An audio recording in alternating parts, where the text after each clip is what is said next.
So it's been quite a while since I made a video, and I'm trying to get back into the swing of things.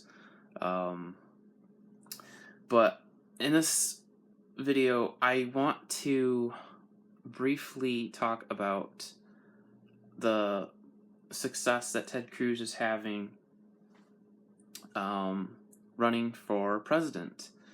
He's done very well in a lot of states now. And he really is the only candidate, like he says, that has a chance at beating Donald Trump, becoming the nominee, and then going up against Hillary and beating her as well. Apparently, when he goes up against Hillary, then he effectively ties her and has the best shot, I think, at actually beating Hillary Clinton. Mostly because whatever Ted Cruz pretty much says, he follows through. He's known for keeping his word. And the man has been to the Supreme Court on us, the Americans' behalf, fighting for our constitutional liberties, like over 7 times.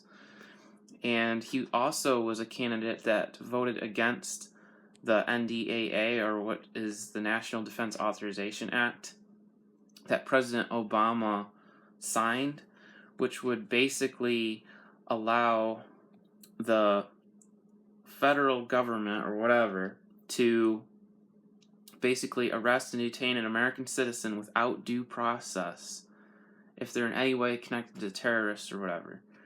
So that was a pretty nasty bill. It was signed and approved by President Obama, but has been rejected by Ted Cruz, by Rand Paul, and a bunch of other senators and people that defend the Constitution of the United States. So that's just another proof there that Ted Cruz is great.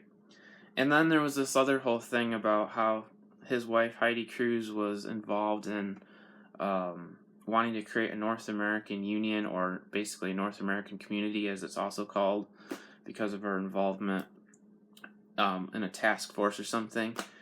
Ted Cruz is like one of the farthest candidates away from being a globalist. And there's a really excellent website I found that pretty much debunks all of this stuff coming from people that charge him with being a globalist.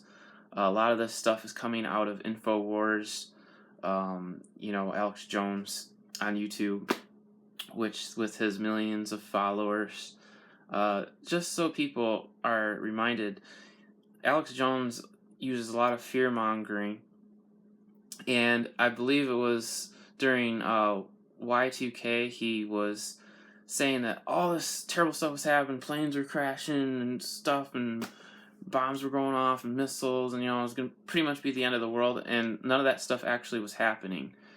He's been known to go on like rampages on his radio show and get really mad and angry, and really I think those are the people that you got to watch out for. You got to watch out for these people that are basically using religion to push their agenda. Their agenda pretty much being like communism and bringing in New World Order and that kind of stuff. And you might say, well, they're totally against globalism. They're totally against New World Order. Don't be deceived. Use your common sense and look at the way that they talk, their actions, and the stuff that they say. Clearly, they have a one-pick favorite, which is Donald Trump. And yet, Donald Trump has all this terrible baggage that, in fact, InfoWars never really brings up or mentions the fact of how he said Hillary Clinton's a great person, and how he supported them, and how he supported all these terrible politicians. They don't talk about that. They only continually praise Donald Trump and just excuse pretty much all the bad stuff and just go on attacking every other single candidate running for president, which is ridiculous. I mean, if you're going to attack other candidates, why not attack the candidate that you're also supporting? Nobody's perfect.